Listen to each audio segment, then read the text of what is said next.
para conversar um pouco com vocês ainda a respeito do concurso do Tribunal de Justiça de São Paulo para o interior, concurso que está prestes a abrir. A gente já conversou um pouquinho no vídeo anterior, né, sobre preparação e como estudar, como focar. Hoje, gente, eu vim falar para vocês de duas coisas assim que eu considero muito importantes. A primeira delas é assim: eu fiz um blog que eu vou deixar material, vou deixar alguns links para coisas que eu considero importantes.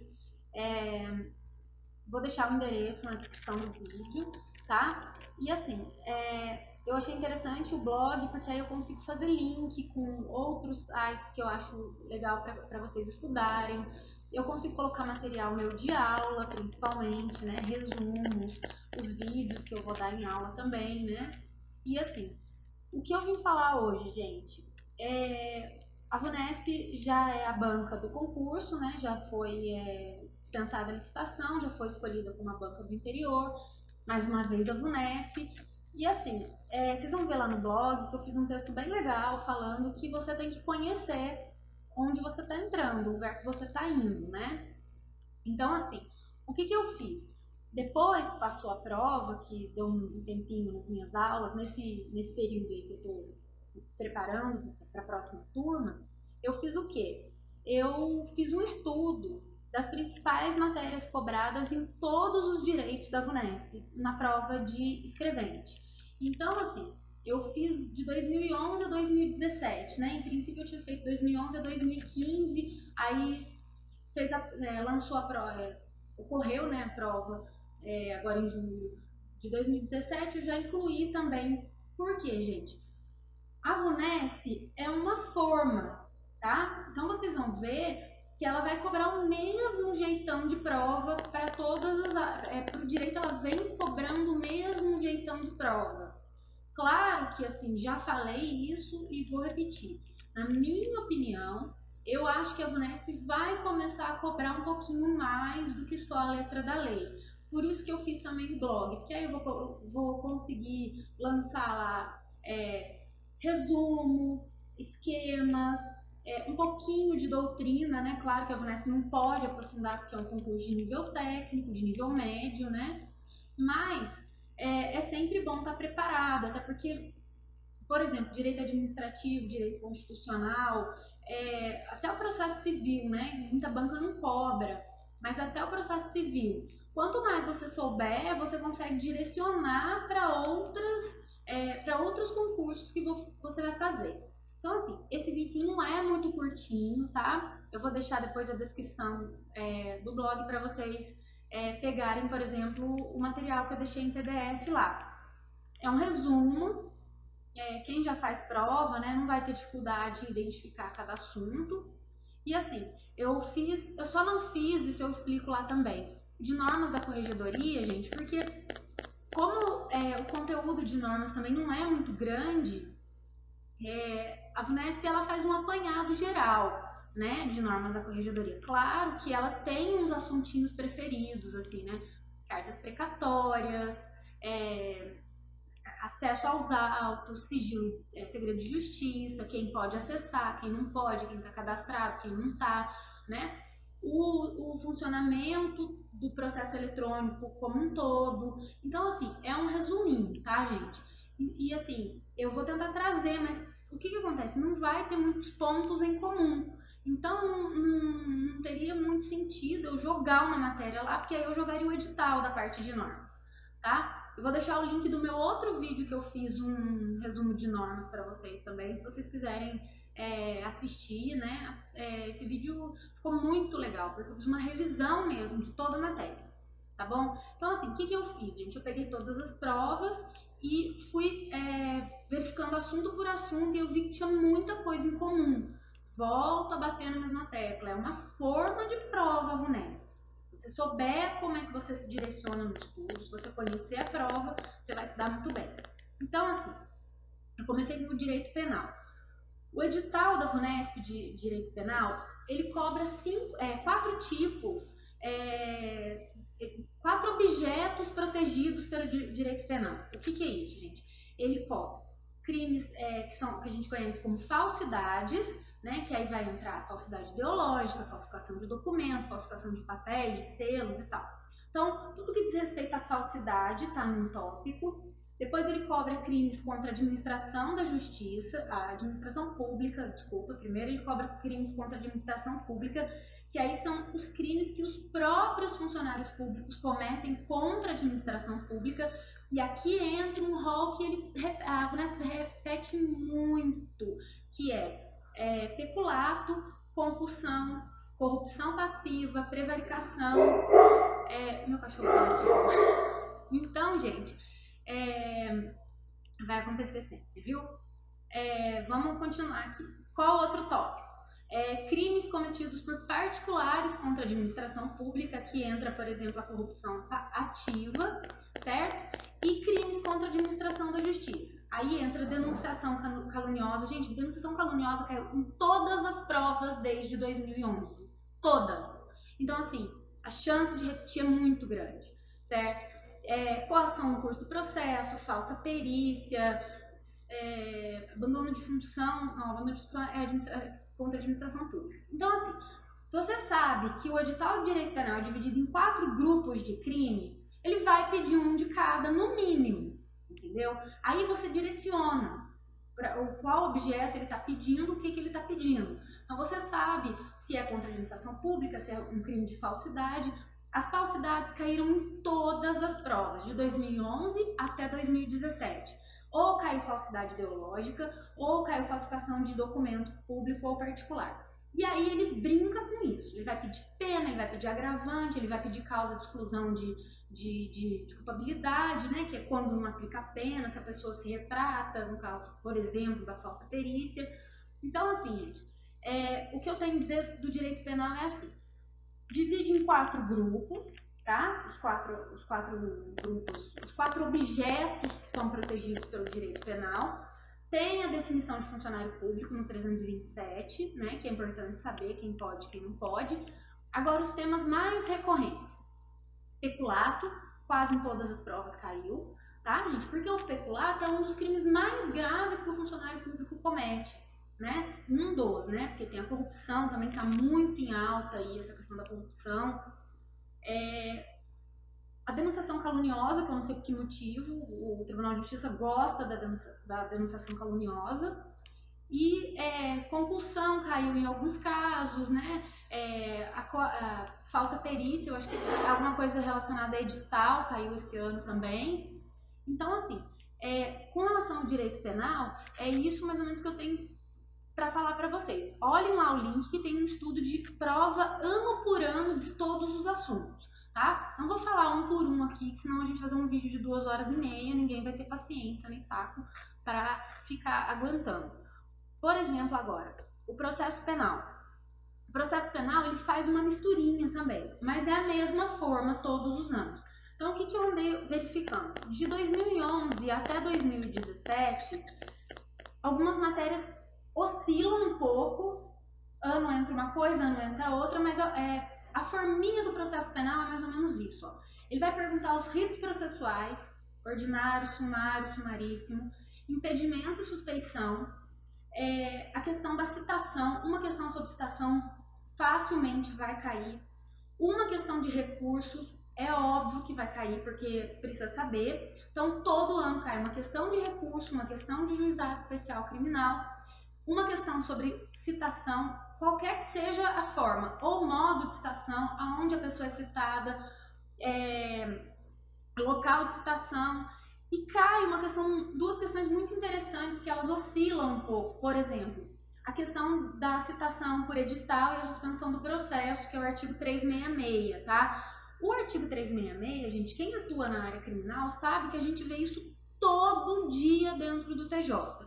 Citou por edital, suspende o processo e o processo não vai tramitar contra o réu. Né, fica suspenso até a citação pessoal, até ele ser achado, ou até a prescrição, aí já entra prazo prescricional, é mais aprofundadinho um pouco a matéria. Mas ele quer saber a respeito da citação do artigo 366. E o artigo 261, que diz que o acusado, ainda que for agido ou revel, será dado advogado, será nomeado advogado.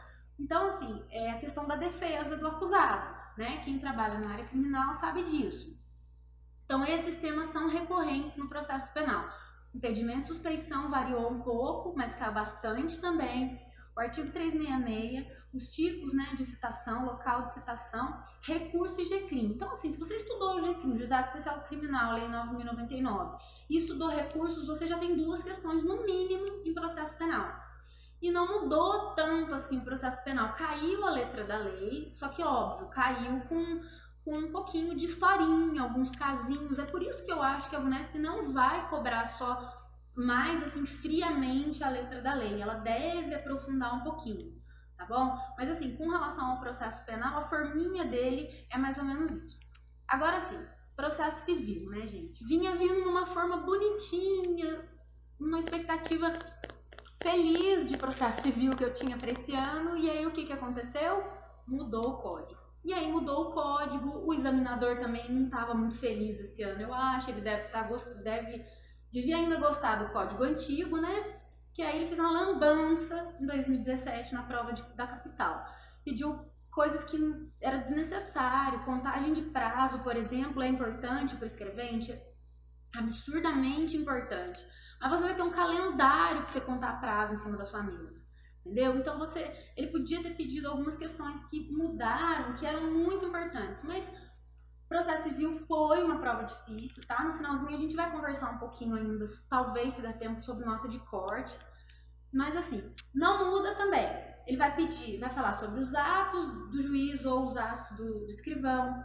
Citação sempre cai. Isso eu já tinha falado, inclusive, num outro vídeo que eu gravei, mas citação sempre cai.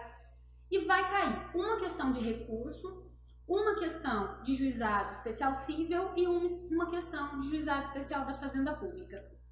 Vai cair. Fazenda Pública, salvo engano, esse ano não caiu. Porque aí ele entrou tanto com uma contagem de recursos, de prazo para recurso, quanto o próprio recurso em si, que foi o agravo interno, que é um recurso que, em primeiro grau, a gente não usa, que é um recurso de dentro do tribunal, né? É o recurso do relator do próprio recurso, você recorre dentro lá, quando o recurso já está distribuído, né? Mas assim, atos processuais, os prazos, os atos que correm em segredo de justiça, e a citação, ele fala um pouco sobre pedido e revelia. Isso caiu muito. O que eu nunca vi cair em todas essas provas? Cumprimento de sentença. Salvo 2015, o juizado da Fazenda Pública pediu o cumprimento da sentença, mas nas outras provas de 2011 até 2017 não caiu o cumprimento de sentença. Ah, então eu não vou estudar cumprimento de sentença. Vai estudar sim. O caso é que você não precisa direcionar tanta energia para o cumprimento de sentença. Tá? Não sei, o tribunal não gosta, ele gosta de denunciação caluniosa, não gosta de cumprimento de sentença. Então, assim, tirando o processo civil, que esse ano foi uma surpresinha, ele tem a forminha dele também, tá? Recursos, juizado especial civil, juizado especial da fazenda, citação, atos das partes, tá? E aí varia um pouco. Alguns anos ele pediu impedimento de suspeição, isso cai bastante também. E alguns anos ele foi modificando. Acho que 2013 foi uma prova bem atípica. Eu achei que foi uma prova diferenciada das outras, fugiu um pouco a regra. Depois 2014, 15, 17 já veio uma prova mais ou menos de novo na forma, tá? Aí, gente, continuando um pouquinho, a prova de direito constitucional é muito tranquila de fazer essa prova, tá? Na verdade, o que a gente tem aqui, o artigo 5º para decorar, mas a prova de constitucional não é uma prova complexa, é uma prova boa de fazer. Na forma também, todos os anos caiu uma questão que ele mistura vários artigos, vários direitos e garantias do artigo 5º. Então eu coloquei lá no meu resuminho mix de artigo 5º, porque ele mistura. Vai falar da inviolabilidade, vai falar da contribuição civil, ele mistura tudo que tem ali no artigo 5º. Pena, cumprimento de pena, todos os direitos e garantias possíveis, ele dá uma misturadinha, ele quer saber de você qual tá certo. O que mais que ele pergunta? Uma questão do direitos sociais e do trabalho, e aí ele também dá uma misturadinha. Vai cair uma questão sobre servidores públicos, isso já caiu sempre. explicando, perguntando quem são os servidores, o que pode, o que não pode, investidura na carreira, ou cumulatividade de cargos. A cumulatividade de cargos também foi recorrente em todas as provas. E aí o que ele vai mexendo, o que ele vai alterando? Por exemplo, integrantes do Poder Judiciário, caiu esse ano, né? Ele queria saber qual órgão abaixo integrava o Poder Judiciário, que era, no caso desse ano, 2017, foi o TJ Militar. Vai cair os remédios constitucionais, mas isso também bem espaçado, e nacionalidade. A nacionalidade, o mix do artigo 5º, a cumulatividade de cargos dos servidores públicos e o direito do trabalho, gente, caiu em todas, de 2011 até 2017. Então, só aí, ó, eu tenho 5 questões. Então, se eu sei que caiu, eu vou direcionar o meu foco para isso, certo? Mas é uma prova boa de fazer. Direito constitucional é uma prova boa de fazer, porque tem essa forminha pronta também. Claro, né, gente? Eles vão começar a mexer. Eu não vou cansar de bater nessa tecla. Eu tenho pra mim que não vai ser muito simples. Eles vão dar probleminha, eles vão misturar os artigos para ver se você estudou mesmo, porque vai ser o diferencial, gente, tá? O que você tá sabendo. E assim, por último aqui, eu coloquei direito administrativo, né? Eu sei, já falei, vou repetir, falta normas da corregedoria, mas aí é um misturadão de tudo. Por isso que eu vou deixar os links para vocês. Direito administrativo, gente, também é uma prova que, embora tenha sido um pouquinho mais difícil que direito constitucional, tem uma forminha também. O que eu apostaria mais, assim, aprofundar para os próximos concursos de escrevente da VUNESP? Lei de improbidade administrativa. Por quê? Todas as provas caíram 3 questões de lei de improbidade administrativa, a lei 8942 de 92, né? A LIA, que a gente chama, lei de improbidade administrativa. Porque, gente, improbidade antigamente era uma coisa muito remota, era uma coisa aplicada a prefeito, governador, e hoje não é assim, gente. O funcionário público, ele está sujeito à improbidade administrativa se ele lesar o erário, certo? Então, é aplicado a todos nós. Eu estou sujeita a isso, o meu chefe, meu escrivão, o juiz, todo mundo, entendeu? Então, assim, é uma questão que vale a pena aprofundar. Tem aulas, eu quero ver se eu gravo uma aula só de LIA para vocês, tá? Aprofundando, quero trazer um quadro dos prazos da improbidade, porque eu acho muito importante. Fora isso, o que ele vai perguntar? Proibições e deveres e processo administrativo. Não tem de onde fugir, até porque a matéria não é muito extensa, certo? Então não adianta, a gente tem que ler. Eu brinco que assim, quando eu fui aprovada, eu sabia onde estava o e e o ou da frase, eu sabia onde estava a vírgula da frase. Ah, mas você tinha tempo? Não tinha, gente. Eu tinha 2 crianças pequenas. Então, assim, dormia, eu estudava, eu ia para a faculdade de ônibus, eu ia lendo a matéria, eu estava almoçando, eu estava lendo de lado. Entendeu? Então é uma questão de direcionamento, porque também é uma prova que, embora um pouquinho mais difícil que a de constitucional, administrativa é uma prova que tem uma forminha. Vai pedir pena, vai pedir o PAD, que é o processo administrativo, proibições e ou deveres, né? Então, assim, achei também a prova desse ano de direito administrativo um tanto quanto confusa em algumas matérias. Porque ele pediu, você tinha que ter um pouquinho mais de entendimento para responder algumas. Teve gente que recorreu, né? Não tem o resultado do recurso ainda, mas teve uma questãozinha lá chata. Então, que ele misturava, falava de possibilidade de apreensão de alguma coisa na fase de inquérito, e não dá. Quem pode aprender, quem pode determinar algumas coisas na lei de improbidade é o Ministério Público. Então já teria que ter esse conhecimento a mais, entendeu? Por isso que eu vou fazer a gravação dali assim com vocês, tá? Então assim, acessa lá, vocês vão gostar, tá bem divididinho, tá bem interessante. Qualquer dúvida a gente vai se comunicando aqui pelo canal, eu respondo, às vezes demora uns 2 dias, assim, gente, porque tem muito trabalho, graças a Deus que tem, porque aí vai abrir concurso para vocês, né?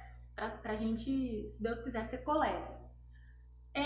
Só para terminar, gente, queria dar uma palavrinha aí para quem tá no intermediário das notas aí, né?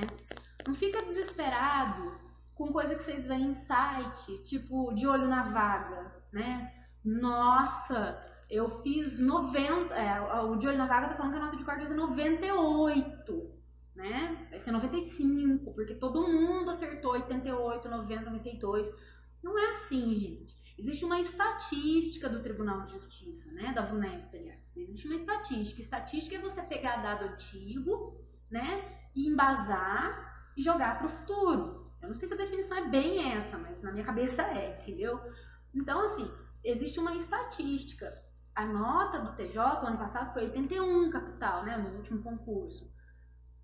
Pode girar em torno disso para menos, porque a prova foi um pouco mais difícil. Eu sei que teve muita gente com dificuldade em informática, eu já falei que é o grande diferencial, né?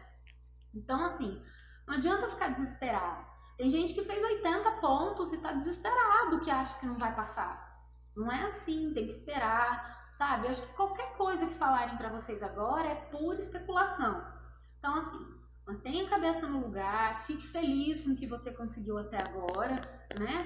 Se de repente você acha realmente que não foi tão bem assim, bola pra frente. Vamos estudar, gente. Tem que estudar, uma hora passa, todo mundo consegue passar, tá bom? Só não consegue quem desiste, tá? Eu espero que vocês tenham aproveitado aí um pouquinho essa conversa nossa. Vai lá no blog, dá uma olhadinha no material bom para vocês terem como base de estudo. E fica acompanhando aqui no canal, faz inscrição que eu vou ver se todo domingo eu consigo postar um vídeo para vocês, uma conversa aí do concurso e mais questão de aula e de material também, tá bom?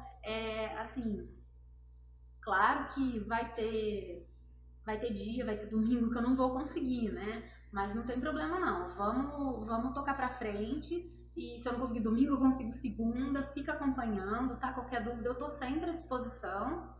E é isso aí, gente. Bom domingo para vocês, um grande abraço e até a próxima.